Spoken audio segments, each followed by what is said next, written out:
Glória a Deus. Deus é bom, amém? Glória a Deus. Nós vamos ouvir a respeito de algumas estratégias nesse momento.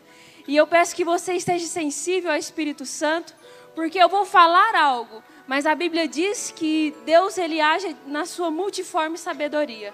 Ele pode ministrar algo diferente no seu coração, algo que nunca foi dito, algo que nunca foi falado.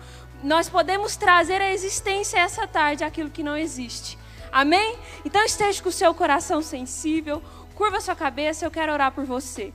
Senhor, em nome de Jesus, nós nos dispomos à Tua presença, nós dispomos o nosso coração, os nossos olhos e ouvidos, para ser ministrado, ó Deus, de uma maneira poderosa. Continue, Senhor, trazendo o céu sobre esse lugar. Continue, Senhor, nos capacitando, nos munindo de algo, ó Deus, para ser usado para a honra e glória do Senhor. Amém e amém. 2 Coríntios 5, versículo 18, a Bíblia diz que o Senhor ele nos chamou para o ministério da reconciliação. Vocês sabiam, quantos sabiam que existe esse ministério? O ministério da reconciliação. A Bíblia diz que Deus usou Jesus para nos reconciliar com o Pai, mas usa a mim e a você para reconciliar o mundo com Cristo. Amém? Então nós vamos ouvir a respeito disso essa tarde. Eu e você, nós somos uma ponte entre a luz e as trevas. E essa ponte ela é sustentada com amor e com a graça de Deus. Amém? Quando se fala em estratégia, a gente pensa em algo que precisa ser sobrenatural. Mas na verdade a estratégia que dá certo é aquela que é prática e aquela que é simples. Toda estratégia ela deve ser usada de uma maneira bem clara e objetiva, para que as pessoas entendam a mensagem da maneira que ela precisa ser passada. Amém? Tudo que você for fazer, né, vamos para o nosso dia a dia primeiramente. Tudo que a gente for fazer, a gente precisa ser intencional.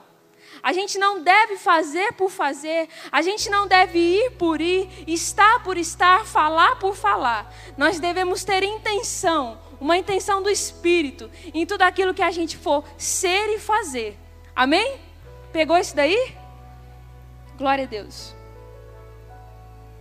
Qual estratégia então que eu devo usar? Pergunta aí para o seu irmão, qual estratégia que eu devo usar? A estratégia que você deve usar, meus irmãos, é aquela que cabe na sua realidade. Vocês vão ver algumas coisas que já está sendo feita. Eu vou citar outras coisas. Mas nem tudo, talvez, que eu falar e eu mostrar que foi feito, você pense, poxa, isso não dá para fazer na minha igreja local, isso não dá para fazer na minha cidade. Mas a estratégia ideal ela é aquela que cabe dentro da sua realidade. Amém? Toda estratégia, ela nasce de uma necessidade. Então nós precisamos ser pessoas que observam aquilo que está ao nosso redor. Eu não posso cair de paraquedas dentro de uma comunidade, de um bairro, dentro da minha igreja local e chegar e falar assim, olha, isso vai ser assim, assim, assim e isso vai dar certo. Talvez não. Porque toda estratégia ela nasce dentro de uma necessidade. Então você precisa ser um líder, um missionário, um pregador da palavra que observa. Observa aquilo que está acontecendo na sua igreja, aquilo que está acontecendo na sua cidade, no bairro da sua igreja. Aí sim, a multiforme sabedoria de Deus irá manifestar através de você. Porque o Senhor, Ele preocupa não somente com a necessidade espiritual nossa, mas também com a nossa necessidade física. Em Tiago 2, nós temos uma base bíblica para isso. Se o meu irmão ele precisa de roupa e alimento, eu não vou dizer, vá em paz, o Senhor te abençoe.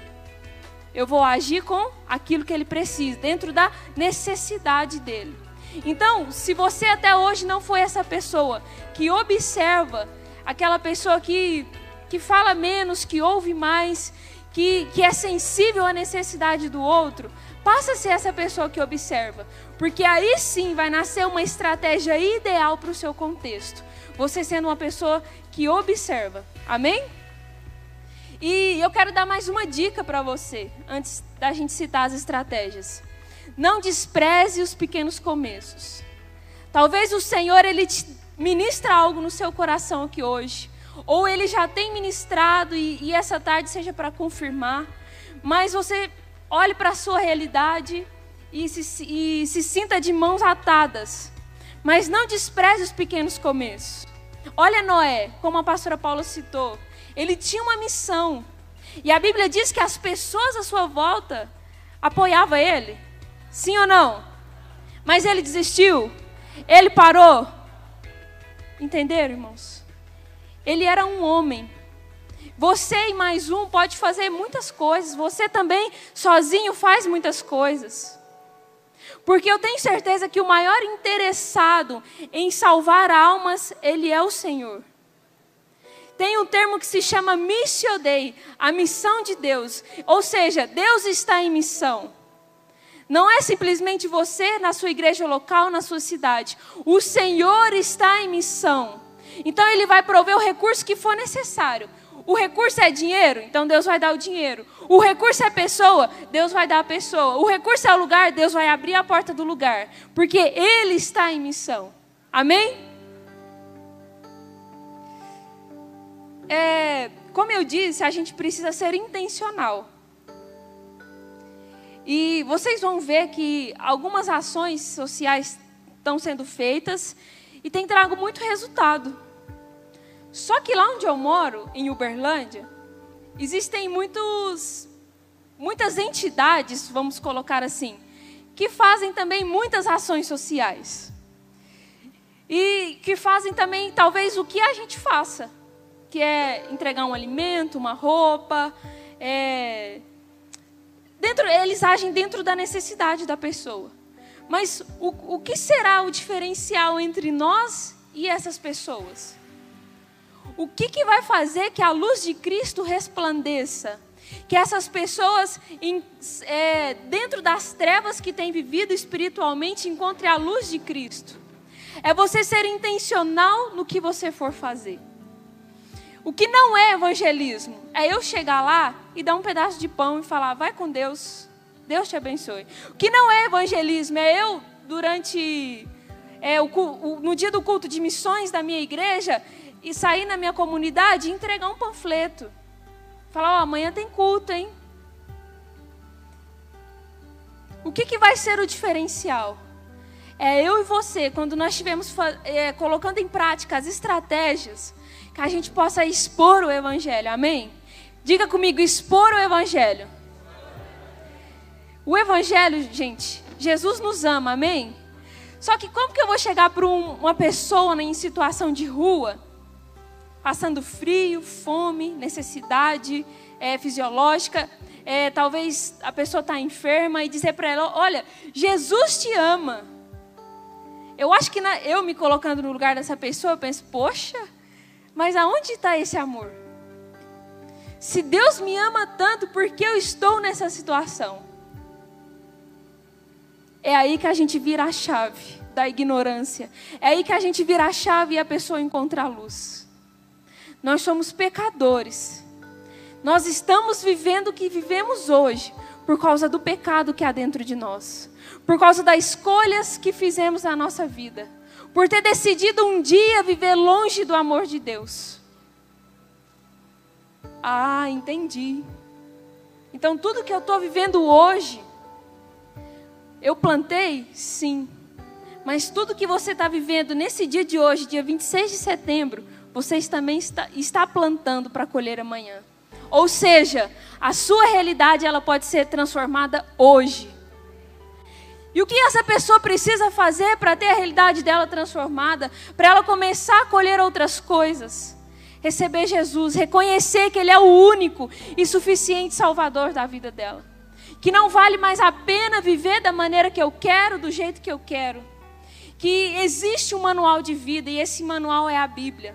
Que existe um Deus que é Pai e Ele é o nosso Senhor também. Amém? Então você precisa trazer essa verdade para a pessoa. Porque fazer por fazer, muitos têm feito. Amém?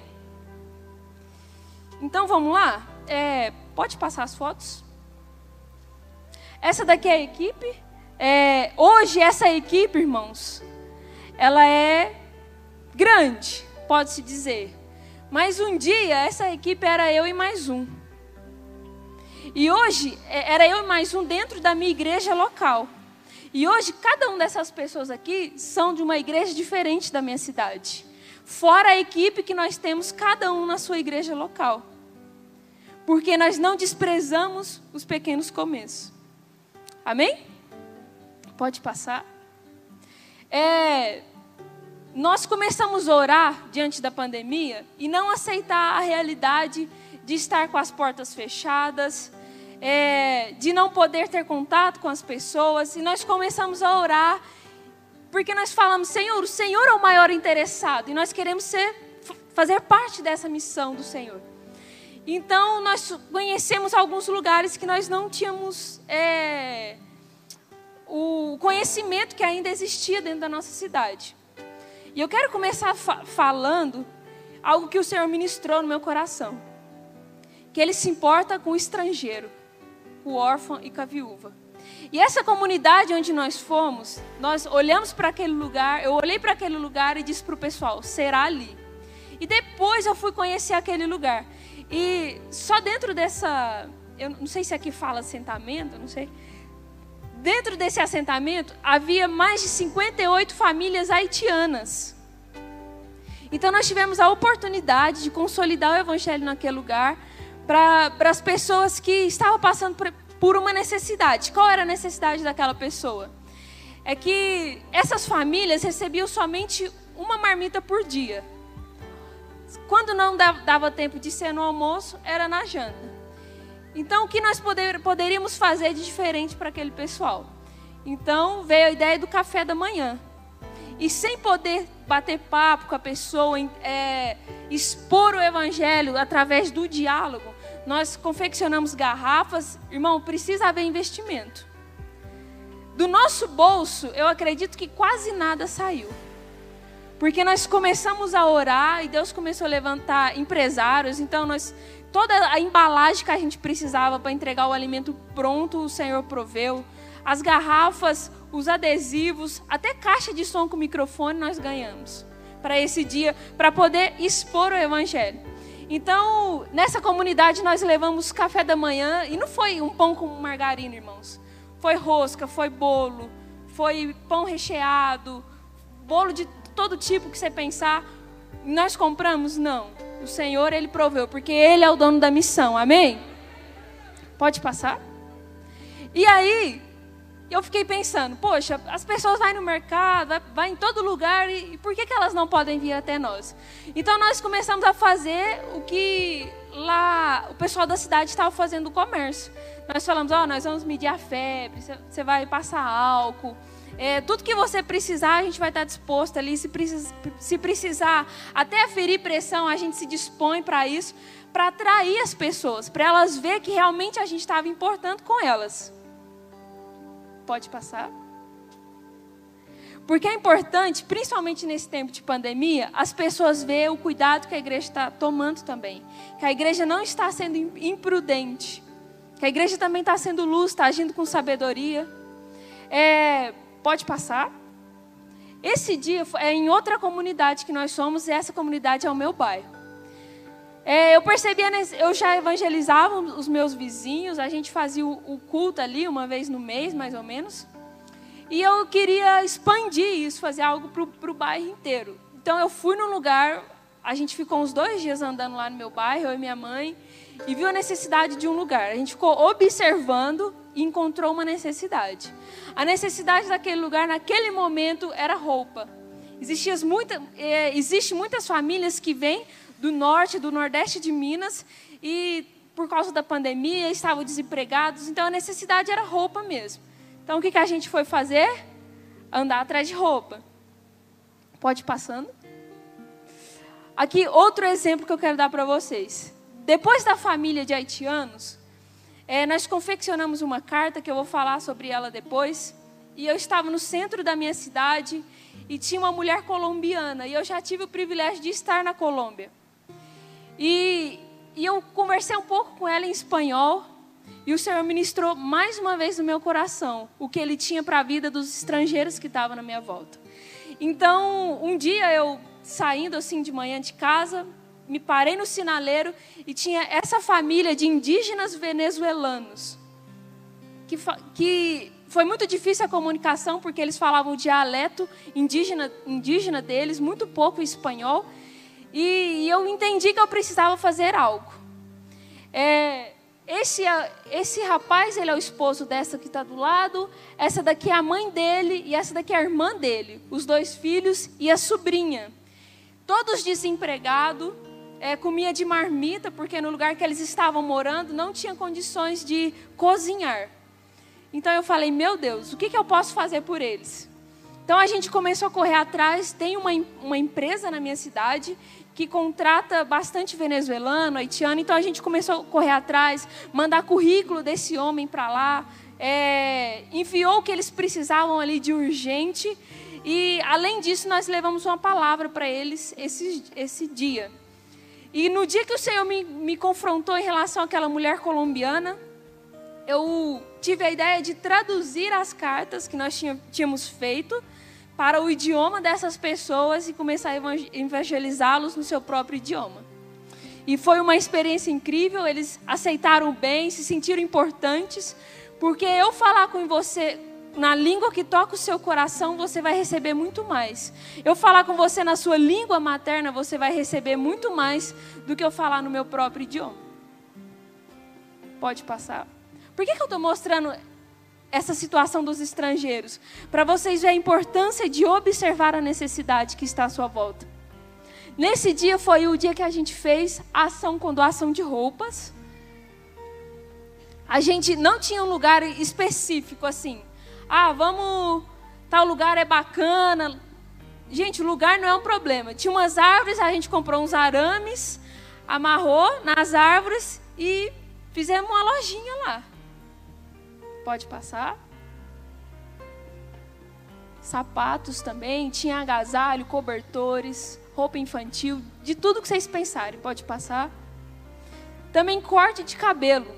Eu vi essa necessidade. O dia que eu estava andando com a minha mãe no bairro, eu falei, meu Deus, o pessoal com cabelo grande, né? Eu falei, acho que eles vão gostar disso. E eu fiquei sabendo que um padre já fazia a mesma coisa. Só que era de maneira esporádica, vamos dizer assim. Então a gente decidiu levar o corte de cabelo, que deu muito certo também. Esses rapazes são profissionais de uma barbearia lá da cidade, que se dispuseram, nem todos são cristãos. Pode passar. Isso. Agora eu quero falar um pouco sobre evangelismo na igreja local. Nós estamos vivendo esse mês, particularmente o Setembro Amarelo, e o Senhor nos deu uma direção. A realidade do meu bairro, do bairro da minha igreja local, talvez não seja parecido com a sua. Por exemplo, não há nenhuma necessidade física no bairro da minha igreja, por ser um bairro de classe média alta.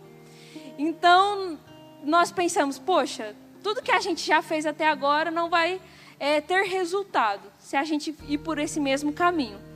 Então, observando o bairro da nossa igreja, conversando com os irmãos que moram naquele lugar, nós entendemos que as pessoas estavam se sentindo tristes e sozinhas. Então nós fizemos um panfleto preto escrito de branco bem grande. Você não está sozinho.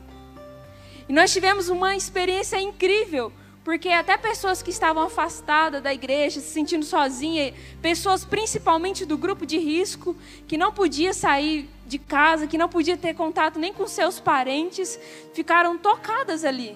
Se sentiram importantes.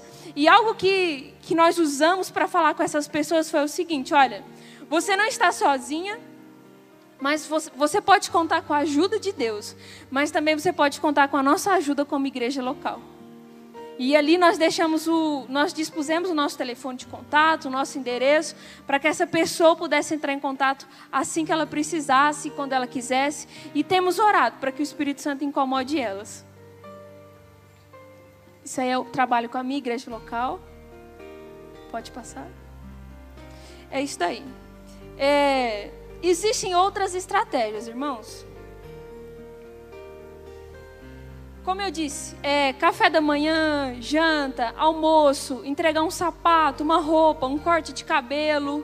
Você conhece a sua realidade. Você sabe o que atrai as pessoas lá da sua comunidade. Só que também eu vou citar outras aqui, se você quiser ir anotando, pode ficar à vontade.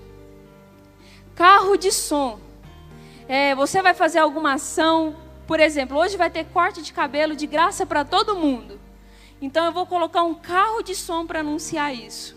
Ou até mesmo um carro de som para anunciar o evangelho, para anunciar a palavra de Deus. O evangelismo de porta em porta, lá na comunidade da sua igreja ou no seu bairro. E nesse dia que eu trabalhei com a minha igreja local, que foi no final de semana passado, nós usamos uma estratégia do espelho. Porque como eu entendi que as pessoas estavam tristes e se sentindo sozinhas, eu pensei, como que eu vou mostrar para essas pessoas que elas são especiais? Então nós levamos um espelho e quando a pessoa dava abertura para que a gente conversasse com ela, nós fazíamos a seguinte pergunta: você quer conhecer uma pessoa linda e maravilhosa? Você quer conhecer uma pessoa que é amada por Deus? Uma pessoa que é muito importante? Que Deus ama assim demais? Aí a pessoa pensava, poxa, quem será que é, né? E aí tinha uma outra pessoa atrás, segurando o espelho. Aí a gente falava, se você quer conhecer, olha para trás. E ela olhava para trás e via a imagem dela mesma. E muitas pessoas foram tocadas aí nesse dia. Existe também uma ótima alternativa, é você comprar balões mesmo, bexiga, né?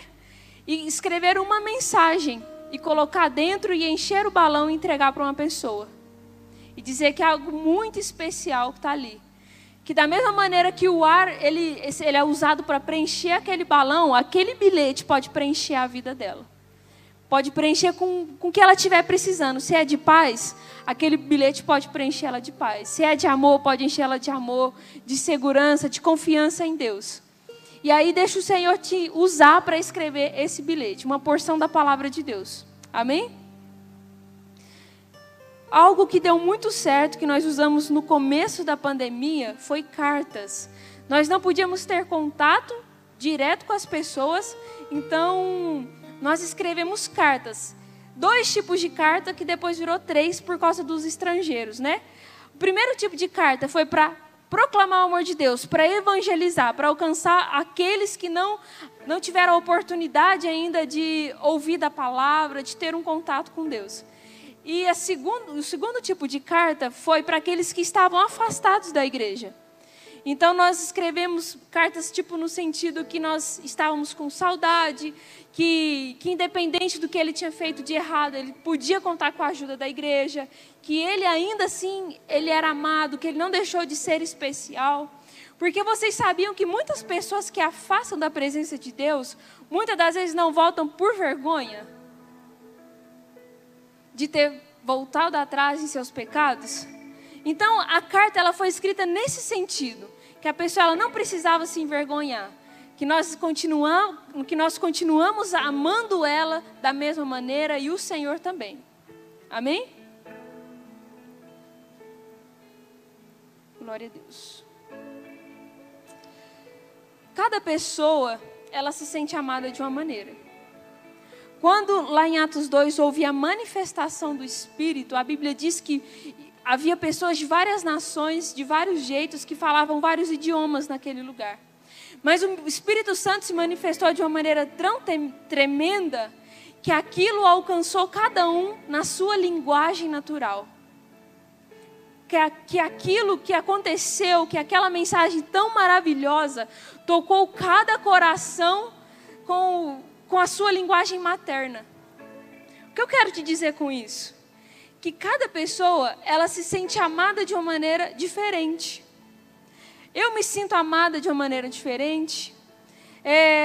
A minha mãe se sente amada de uma maneira diferente. Se eu usar a mesma estratégia que eu gosto, por exemplo, a minha linguagem de amor é presente. E a linguagem de amor da minha mãe é tempo de qualidade. Se eu nunca passar tempo com ela e viver só dando presente, vai preencher ela? Eu vou conseguir dizer com isso que eu amo ela? Não. Cada pessoa ela tem uma maneira de se sentir especial, de se sentir amada. E a igreja de Jesus, ela precisa entender isso e ser versátil. Conseguir alcançar todos para que ninguém fique de fora. Amém? Feche seus olhos, eu quero orar por você. Senhor, nós te louvamos por esse tempo. Eu te peço agora, Espírito Santo de Deus, visita cada um dos meus irmãos aqui presentes, aqueles que irão receber, ó Deus, essa live, em nome de Jesus. Traga a inspiração do céu para a vida deles. Espírito Santo de Deus, traga, Senhor, a existência aquilo que não existe. Abre os olhos espirituais, ó Deus, para que eles possam entender e experimentar aquilo que está passando na sua realidade, no seu contexto. Da mesma maneira, Senhor, que o sal e a luz ilumina e faça a diferença na vida daquele que recebe. Nós queremos receber uma porção especial dessa luz aqui nessa tarde. Uma porção especial desse sal aqui nessa tarde. Para que quando a gente volte para as nossas igrejas locais, para as nossas cidades, ó Deus, as pessoas vejam resplandecer a glória do Senhor nas nossas vidas. Em nome de Jesus, eu clamo a manifestação do céu aqui na terra, Espírito Santo de Deus. Espírito Santo, visita cada pastor de suas igrejas locais. Levante pessoas, ó Deus. Senhor, ministra uma fome, uma sede, ó Deus. Ministra com teu amor a tal ponto que essa pessoa queira transbordar na vida de outras. Leva, Senhor, um incômodo santo agora, Senhor, em nome de Jesus. Espírito Santo de Deus, eu repreendo o comodismo. Eu repreendo a preguiça, a vergonha, o medo, a timidez. E ministra a ousadia, a coragem do Senhor sobre essas pessoas agora, em nome de Jesus. Senhor, mova o coração do anjo da igreja, para que receba, Senhor, essa visão, para que apoie os projetos, e que essa igreja viva, poderosa, abundante, cresça aonde ela for plantada, aonde ela estiver plantada, em nome de Jesus. Assim nós oramos e te agradecemos por esse tempo, Senhor, e por tudo aquilo que o Senhor já fez através de nós, em nome de Jesus. Amém.